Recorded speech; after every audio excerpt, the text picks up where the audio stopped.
দিন দিন বুড়ো হচ্ছে আর আমার ঘাড়ে বোঝা হচ্ছে। বাড়ির একটা কাজকর্ম করতে পারে না। এই বুড়িটাকে দিয়ে যে কি করব কিছুই বুঝতে পারছি না। এমন করছো কেন বৌমা? আমার তো কোনো দোষ নেই। সকাল থেকে অনবরত কাজ করেই যাচ্ছি। কাজ কি আর আমার সংসারে করছেন? কাজ করছেন আপনার ওই দাওয়াতের জন্য, যেই দাওয়াতে দুটো কাক পক্ষী পর্যন্ত আসে না। কি আর করব বলো, এটা তো আমাদের বংশের রীতি। আমি আমার বংশের রীতি ভুলে তো যেতে পারি না। পেটে দানা পানি পড়ে না, উনি এসেছেন বংশের রীতি নিয়ে। যত সব ভাওতাবাজি। আমি তো বেশি কিছুর আয়োজন করি না, শুধুমাত্র একটু ভাত ডালের আয়োজন করি, শুধুমাত্র রীতিটুকু পালন করি। তুমি আমার সাথে এমন করতে পারো না। আমি যে কি করতে পারি আর কি না পারি সেটা এবার আপনি দেখবেন। আপনার মতো বুড়ো মানুষকে আমি আর আমার সংসারে রাখতে পারবো না। রাখতে পারবে না মানে? তুমি কি বাড়ি থেকে বের করে দেবে আমাকে? তা নয় তো কি? আপনাকে বসিয়ে বসিয়ে খাওয়ালে আমার কোনো লাভ হবে শুনি? আপনি এখন এই মুহূর্তে আমার বাড়ি থেকে বেরিয়ে যান। বৌমা, বৌমা শোনো, একটা বার আমার কথা শোনো।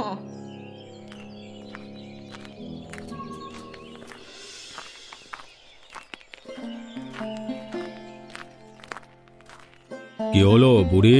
তুমি এখানে দুপুর বেলায় বসে আছো কেন? যাও যাও, বাড়িতে যাও। বাড়ি? কার বাড়িতে যাব বাবু? আমার যে কোনো যাওয়ার জায়গা নেই। যাওয়ার জায়গা নেই মানে? কি বলছো কি? তোমার ছেলের বাড়িতে যাবে? ওইটা আমার ছেলে আর ছেলের বউয়ের বাড়ি, আমার তো বাড়ি নয়। তাহলে সেখানে আমি কিভাবে যাব? কি ঘটনা ঘটেছে আমাকে একটু বলো তো। তোমার ছেলে আর ছেলের বউ মিলে কি তোমাকে বাড়ি থেকে বের করে দিয়েছে? ছেলে তো দেয়নি, দিয়েছে ছেলের বউ। এখন আর ওই বাড়িতে কি মুখ নিয়ে ফিরে যাব?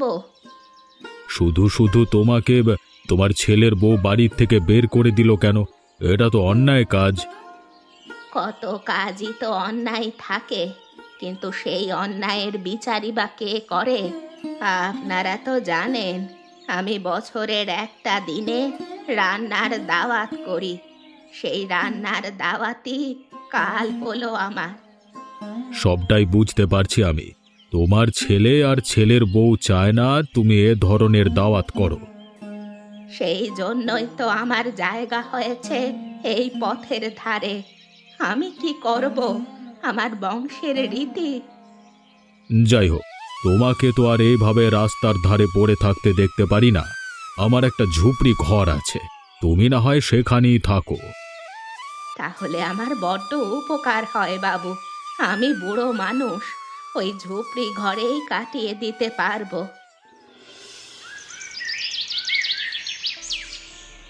বাবু, শুনলাম গোপালের মাকে নাকি গোপালের বউ বাড়ি থেকে বের করে দিয়েছে। ঘটনাটা কি হয়েছে? ঘটনাটার কি হবে জানিস তো? প্রত্যেক বছর একটা দিনে বুড়ি কিছু রান্নার আয়োজন করে। সেই রান্নার আয়োজনের জন্যই গোপালের বউ গোপালের মাকে বাড়ি থেকে বের করে দিল। কি একটা অবস্থা বলুন তো! এসবের দিন কি আর এখন আছে? এসব দেশি রান্নার দাওয়াত গেছে সেই কত বছর আগে। এখন এসব নিয়ে পড়ে থাকলে হয়? দেখো, প্রত্যেকটা বংশের আলাদা আলাদা নিয়ম কানুন থাকে, আর যারা একটু আগের দিনের মানুষ তারা এসব ভালোভাবে পালন করে। তাই বুড়ি এসব পালন করবে, এগুলো স্বাভাবিক। সেটাও একটা কথা। তবে আমার জানা মতে বড়ি তো তেমন কিছুর আয়োজন করে না। আর তার রান্নার আয়োজনে একটা মানুষ কি পশু পাখিও তো আসে না। ডাল ভাত তো আজকাল সব বাড়িতেই হয়। শুধু শুধু বুড়ির ডাল ভাত খাওয়ার জন্য কে তার বাড়িতে যাবে? এটা বুড়িমাকে কে বোঝাবে? ওনার মাথায় তো কিছুই ঢোকে না। গোপালের বউ শুধু শুধু বুড়িমার ওপরে রাগ করে না, বুঝলেন তো? কি আর করবার, যে যেটা মানে সেটা তাকে মানতে দেওয়া উচিত। যাই হোক, বাদ দে।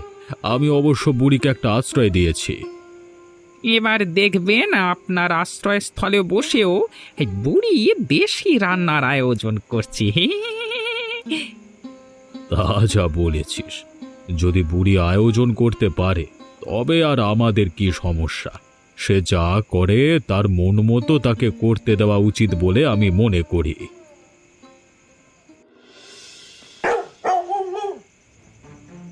কি হচ্ছেটা কি বলো তো? তোমার মা তো এই গ্রামে আমাদের মান সম্মান আর রাখলো না। গিন্নি, মাকে তুমি বাড়ি থেকে বের করে দিয়েছো, এর পরেও মায়ের ব্যাপারে এত অভিযোগ কেন তোমার? কেন হবে না শুনি? এতদিন না হয় আমাদের বাড়িতে রান্নার আয়োজন করতো, সেটা আলাদা ব্যাপার। এখন শুনলাম রামেশ্বর পণ্ডিতের বাড়িতে আশ্রয় নিয়েছে, সেখানেও রান্নার আয়োজন করছে। তোমার মা কি এ জীবনেও ভালো হবে না? তাই নাকি? কিন্তু এসব কথা তো আমি জানতাম না। তুমি জানবে কিভাবে? সারাদিন কাজে থাকো, মানুষের সাথে কথাবার্তা বলার সুযোগ তোমার হয়? সমস্ত যা কিছু শোনার সব তো আমাকেই শুনতে হয়। এখন কি করি বলো তো? আমি তোমাকে নিয়ে পড়েছি মহা যন্ত্রণায়। বাড়ি থেকে বের করে দিলাম, তবুও মা তার পাগলামি থামালো না। যদি সময় থাকতে একটা পাগলা কারোতে ভর্তি করে দিতে পারতে তাহলে ভালো হতো। এখন আর কি করার, নজর রাখতে হবে তোমার মা যেন এই রান্নার আয়োজন কোনোভাবেই না করতে পারে। ঠিক কথাই বলেছ, যদি রান্নার দাওয়াত না করে তাহলে আর গ্রামে মনে হয় মুখ দেখাতে পারবো না। মানুষ আমাদেরকে নিয়ে হাসি ঠাট্টা করবে। করবে মানে? ইতিমধ্যে সবাই আমাদেরকে নিয়ে হাসি ঠাট্টা শুরু করে দিয়েছে। আমি তো বাইরেও বের হতে পারি না। না, এভাবে আর চলবে না গো। ঠিক আছে, তুমি শান্ত হও। হুট করে বললি তো আর সব হয়ে যায় না। দেখি আমি কি করতে পারি। যা করার তাড়াতাড়ি করো, এসব কিছু থামাতেই হবে। বাবু, আপনি এসেছেন? নিশ্চয় আমার দাওয়াতে মানুষজন এসেছে, তাই না? আপনিও তাদের সাথে এসেছেন? আসলে হয়েছে কি, তোমার এই দাওয়াতে কোনো মানুষজন কেউই আসেনি। আমি তোমাকে এটা জানাতেই এসেছি। দেখো, এসব আয়োজন বাদ দাও, শুধু শুধু তোমার পয়সা নষ্ট হচ্ছে। বাবু, এত বছর এমন একটা দাওয়াত, যেই দাওয়াতে আমি একজন মানুষকেও খাওয়াইনি, তাই এই বছরও আমি হাল ছেড়ে দেব না। দেখতে তো পাচ্ছ, তোমাকে নিয়ে গ্রামের সবাই হাসি ঠাট্টা করছে। তুমি এখন এসব পাগলামি বাদ দাও। না গো বাবু, এত বড় অমঙ্গলের কাজ আমি করতে পারবো না, আমাকে ক্ষমা করবেন। যদি কেউ আসে তাহলে অন্তত আমার বাড়িতে পাঠিয়ে দেবেন। দেখো, সময়ের সাথে সাথে সব কিছুই পরিবর্তন হয়। এখন আর সেই আগের দিন নেই। আগের দিনে মানুষের ঘরে খাবার ছিল না, তারা দাওয়াতের জন্য অপেক্ষা করত। দাওয়াত মানেই যে খাওয়া দাওয়া এমনটা নয়। কেউ তো আমার রীতি বাঁচানোর জন্য আমার বাড়িতে এসে দুমুঠো ভাত খেতে পারে, তাই না? সেটা তো আর সবাই বুঝবে না। যাই হোক, তোমাকে বলবার আমি বলে গেলাম, এবার তোমার যা করবার তুমি করো।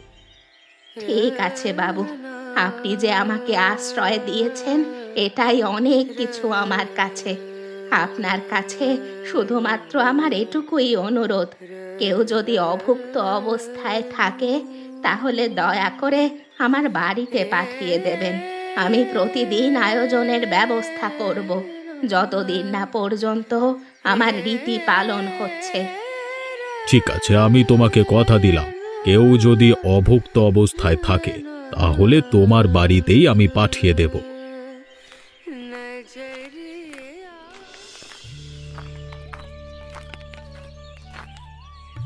আরে আদিত্য না, কত বছর পর শহর থেকে ফিরে এলি?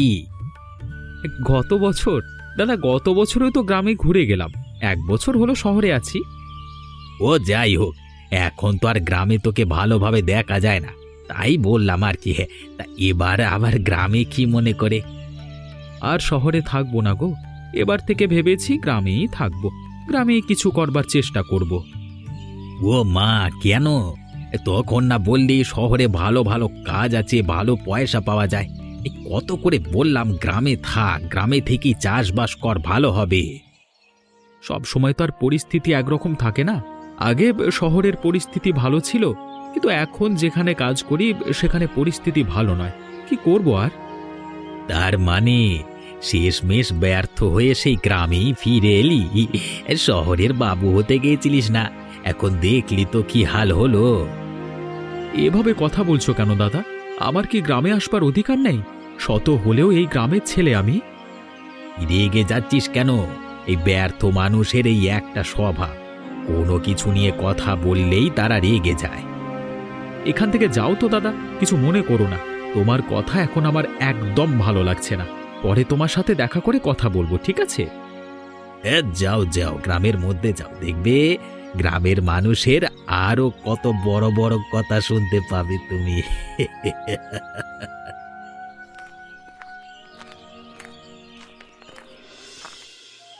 কেমন আছো তুমি?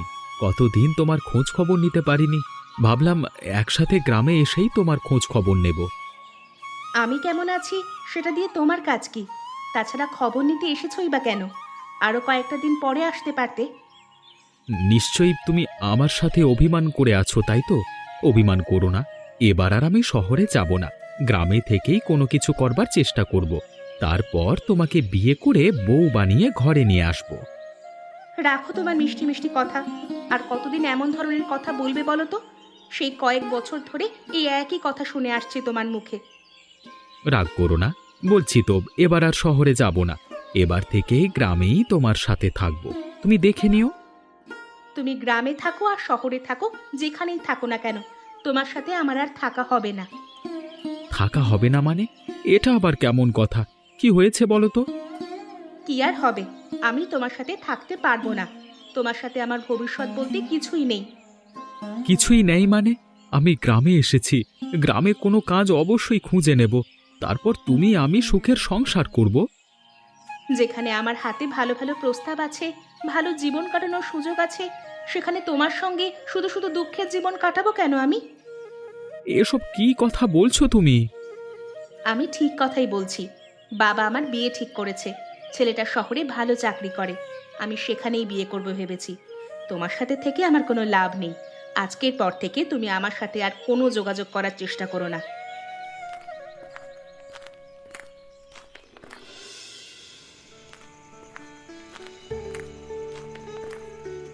আরে আদিত্য, তুমি এই ভর সন্ধেবেলায় পুকুর পাড়ে বসে কি করছো? আরে রামেশ্বর বাবু যে, ভালো আছেন তো? আমি গতকালকেই শহর থেকে ফিরে এসেছি। যাক, ভালোই হল। এবার গ্রামে কিছু করবার চেষ্টা করো, আর শহরে গিয়ে লাভ নেই বাবু। আমিও সেই কথাই ভাবছি, গ্রামে কোনো কাজ খোঁজবার চেষ্টা করছি। আপনার কাছে যদি কাজ থাকে তাহলে অবশ্যই আমাকে জানাবেন। হ্যাঁ, জানাবো জানাবো, কিন্তু তোমার পরিবারের তো কেউ নেই গো। কোথায় থাকছো, কি খাচ্ছ কি? কি আর বলবো দুঃখের কথা, শহর থেকে এ গ্রামে ফিরে এসেছি, পকেটে আমার একটা পয়সাও নেই। আমার পরিবারও নেই যে আমার জন্য খাবার নিয়ে বসে থাকবে। গতকাল থেকে এখন পর্যন্ত না খেয়েই বসে আছি। সে কি কথা, তুমি এখনো কিছুই খাওনি? তার মানে তুমি অভুক্ত অবস্থায় এখনো বসে আছো? কি আর করব বাবু, কে আমার জন্য খাবার নিয়ে বসে থাকবে? এ গ্রামে আমার আপন বলতে কেউ নেই। যদি কিছু মনে না করো, আমি তোমাকে একটা সন্ধান দিতে পারি। লজ্জা করো না, তুমি সেখানেই যাও। খাবার পাবে, আদর স্নেহ মায়া মমতা সব পাবে। আপনি কার কথা বলছেন বাবু? আমি বলছি ওই গোপালের মায়ের কথা। গোপাল তোর মাকে বাড়ি থেকে বের করে দিয়েছে। গোপালের মা দাওয়াতের আয়োজন করেছে, তুমি বরং সেখানেই যাও। অনেক অনেক ধন্যবাদ বাবু। পেটে ক্ষুধা নিয়ে অন্তত লজ্জা রাখা যায় না।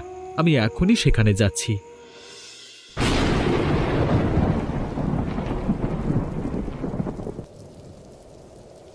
বুড়িমা, ও বুড়িমা, কোথায় তুমি?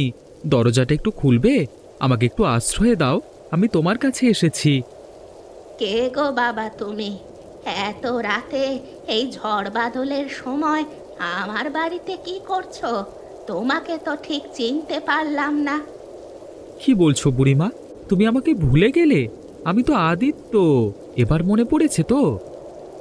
আদিত্য? তার মানে আমাদের গ্রামের আদিত্য? তুই তো শহরে থাকতি, তুই কিভাবে এখন এই সময় আমার বাড়িতে? আরে তুমি দাওয়াত দিয়েছো, আর দাওয়াত খেতে আসবো না, সেটা কখনো হয় নাকি? আমি তো শহর থেকে গ্রামে ফিরে এসেছি, এসে শুনলাম তুমি দেশি রান্নার আয়োজন করেছো, তাই তো তোমার বাড়িতেই চলে এলাম। তুই সত্যি আমার বাড়িতে দাওয়াত খেতে এসেছিস? তুই সত্যি বলছিস? আমার সাথে মজা করছিস না তো? না গো বুড়িমা, না, আমি একদম মজা করছি না। এবার আমাকে ভেতরে তো ঢুকতে দাও। বাইরে প্রচুর ঝড় বাতাস, আমি কথাও বলতে পারছি না ভালোভাবে। আমিও বা কেমন, আমার বাড়িতে অতিথি এসেছে আর আমি তাকে বাইরে দাঁড় করিয়ে রেখেছি এই ঝড় বাদলের দিনে। তুই আয় বাবা, ভেতরে আয়। আমি তোকে শুকনো জামা কাপড় দিচ্ছি। তুমি বরং কিছু একটা গামছা আমাকে দাও, আমি এখানেই শরীর থেকে জল ঝরিয়ে ভেতরে ঢুকবো, না হলে তোমার ঘর জল কাদায় ভরে যাবে। ঠিক আছে ঠিক আছে, একটু অপেক্ষা কর, আমি এখনই তোকে গামছা দিচ্ছি। আমি কখনো কল্পনাও করতে পারিনি এবার আমি আমার আয়োজনে অতিথি পাবো, তাও আবার আমার পছন্দের অতিথি। তুমি যে আমার কত বড় উপকার করলে বুড়িমা, তোমার জন্য আমি কটা ভাত খেতে পারলাম। গতকাল থেকে আমি না খেয়ে পথে পথে ঘুরেছি, কেউ আমাকে একটা দানা পানি পর্যন্ত দেয়নি। তুই কি তোর এই বুড়িমার কথা ভুলে গিয়েছিলি? তুই তো আমার কাছেও আসতে পারতি।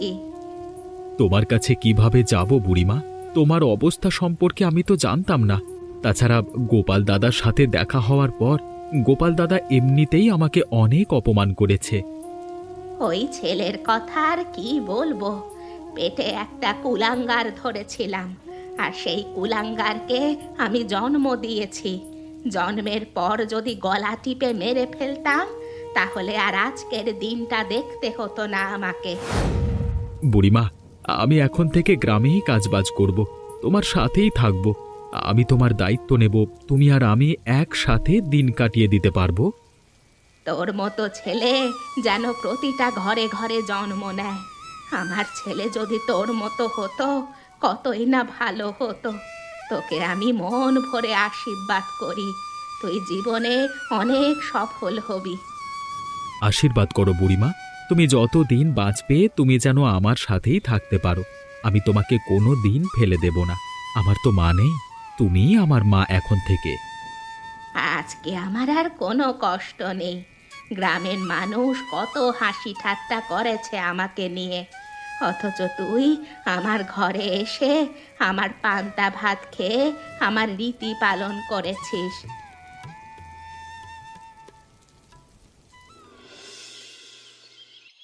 কে কোথায় আছো? এ বাড়িতে একটু দেখে যাও, আমাদের বুড়িমা মারা গেছে। বুড়িমা, ও বুড়িমা, তুমি ওঠো, আমার সাথে একটু কথা বলো। তুমি আমাকে ছেড়ে যেতে পারো না বুড়িমা। কিভাবে কি হলো এসব? কখন মারা গেল? আমি তো জানি না। রাতে বুড়িমা আর আমি খাবার খেয়ে শুয়ে পড়েছিলাম, সকালে উঠে দেখি বুড়িমার কথা বলছে না। আহারে, কত ভালোই না ছিল বুড়ি, শেষ সময় একটু শান্তি করে যেতে পারল না। আমি তো বুড়িমাকে কথা দিয়েছিলাম আমি তাকে ভালো রাখবো, যতদিন বেঁচে থাকবে তিনি আমার সাথেই থাকবে। বুড়িমা কিন্তু তার কথা রেখেছে, তোমার কাছেই শেষ মরণ হলো তার। আমার আপন মানুষ কখনোই আমার সাথে থাকে না। বুড়িমাকে আমি আপন মানুষ হিসেবে মেনে নিলাম, অমনি বুড়িমা আমাকে ছেড়ে চলে গেল। বুড়িমা, বুড়িমা, তুমি ওঠো, আমার সাথে একটু কথা বলো। ভেঙে পড়ো না আদিত্য, এখন আর কিছুই করবার নেই। বুড়ি আর কখনোই তোমার ডাকে সাড়া দেবে না। পৃথিবীর নিয়ম বড়ই অদ্ভুত। আসল ছেলের দেখা নেই, অন্য ছেলে বুড়ির মৃত্যুতে দুঃখ পাচ্ছে। এটা কি হলো গো বুড়িমা? তুমি আমাকে অন্ন দিয়েছ, অথচ তোমার সেই ঋণ পরিশোধ করতে সময় দিলে না। আদিত্য, এখন আর কান্নাকাটি করে কোনো লাভ নেই। বুড়ির সৎকারের ব্যবস্থা করো। হ্যাঁ বাবু, এটাই করতে হবে। আমি চাই না বুড়িমার জীবনে আর কোনো কষ্ট পাক। সৎকারের ব্যবস্থা করে বুড়িমার আত্মার শান্তির ব্যবস্থা করা উচিত। তুমি আমার কথা কেন বুঝতে পারছো না বলো তো? আমি তোমাকে বারবার বলছি, তুমি যদি ওইখানে যাও তাহলে তোমার অনেক টাকা খরচ হয়ে যাবে। শুধু শুধু এতগুলো টাকা খরচ করার কি দরকার? তুমি কি মানুষ নাকি অন্য কিছু? আমার মা মারা গেছে আর তুমি এখনো সেখানে যেতে বারণ করছো? দেখো, আমার মা বেঁচে থাকা অবস্থায় তুমি যা বলেছো আমি তাই শুনেছি, এখন আর নয়। তুমি এমন ভাবে বলছো কেন? আমি কি তোমার খারাপের জন্য বলেছি? আমি তো তোমার ভালোর জন্যই বলেছি। আমার ভালো হচ্ছে তুমি কতটা চাও তা এখন আমি বুঝতে পারছি। মা বেঁচে থাকা অবস্থায় যদি বুঝতে পারতাম তাহলে মাকে এই অবস্থায় মরতে হতো না। এখন সবকিছু আমার দোষ হয়ে গেল, তাই না? মা তো তোমারও ছিল। তোমার কি উচিত ছিল না তোমার মাকে দেখে রাখার? তুমি আমার কথা মতো তোমার মায়ের সঙ্গে খারাপ ব্যবহার কেন করেছো? তখন আমি অন্ধ ছিলাম। তুমি আমাকে ভুলভাল বুঝিয়ে আমার মায়ের ব্যাপারে সব সময় উস্কে দিয়েছো। না হলে আমি কখনোই মায়ের এমন ছেলে ছিলাম না। যা হয়েছে ভালোই হয়েছে। ওই বুড়ি মরেছে, আমাদের মাথার বোঝা চলে গেছে। এখন আর গ্রামের কেউ আমাদেরকে নিয়ে হাসাহাসি করতে পারবে না।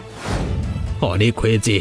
এবার থেকে আমার মায়ের ব্যাপারে যদি আর একটা কথা তুমি বলো তাহলে তোমার জিভ টেনে আমি ছিঁড়ে ফেলবো। আমি মায়ের কাছে যাচ্ছি, আমাকে বাধা দেওয়ার চেষ্টা করবে না। কি বললে? কি বললে তুমি?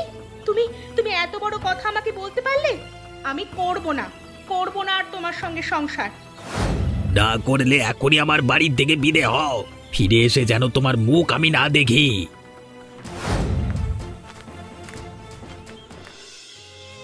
মাগো মা, তুমি আমাকে ছেড়ে যেতে পারো না। আমি আমার ভুল বুঝতে পেরেছি। আমার ভুলের প্রায়শ্চিত্ত করবার একটু সুযোগ করে দাও আমাকে। এখন আর বুড়িমাকে ডাকাডাকি করে কি লাভ? তুমি ছেলে হয়েছ, কিন্তু মানুষের মতো ছেলে হতে পারোনি। বুড়িমা গত রাতেও তোমাকে নিয়ে আফসোস করেছিল। আমি বুঝতে পারিনি গো। আমি যদি বুঝতে পারতাম তাহলে আমি আমার মায়ের এমন ঘৃণ্য কাজ কখনই করতে পারতাম না। তোমাদের মতো ছেলে থাকবার থেকে না থাকা অনেক ভালো। যার মা নেই সে বুঝতে পারে মায়ের কত দাম। তুমি এবার থেকে বুঝতে পারবে মা কাকে বলে। মা গো, তুমি আমাকে ক্ষমা করে দাও মা। আমি আমার সমস্ত ভুলের জন্য তোমার কাছে ক্ষমা চাইছি। এখন আর শত চেষ্টা করলেও বুড়িমা তোমাকে ক্ষমা করবে না। বুড়িমা নিজে কতটা কষ্ট নিয়ে এ পৃথিবী ছেড়ে চলে গেছে তা শুধুমাত্র আমি জানি। মা গো, তুমি ফিরে এসো। এবার থেকে আর কোনো দুঃখ কষ্ট আমি তোমার রাখবো না। বুড়িমা, আমি তোমাকে কথা দিচ্ছি, তুমি যেই দাওয়াত খাইয়ে আমার জীবন রক্ষা করেছিলে সেই দাওয়াতের ঋণ পরিশোধ করবার জন্য প্রতিটা বছর এই দিনে আমি দেশি রান্নার দাওয়াতের আয়োজন করব। গ্রামের সবাইকে আমি দেশি রান্না করে খাওয়াবো। তোমার রীতি এখন থেকে আমি পালন করব। এমনই মজার মজার গল্প দেখতে আমাদের চ্যানেলটিকে সাবস্ক্রাইব করতে ভুলবেন না।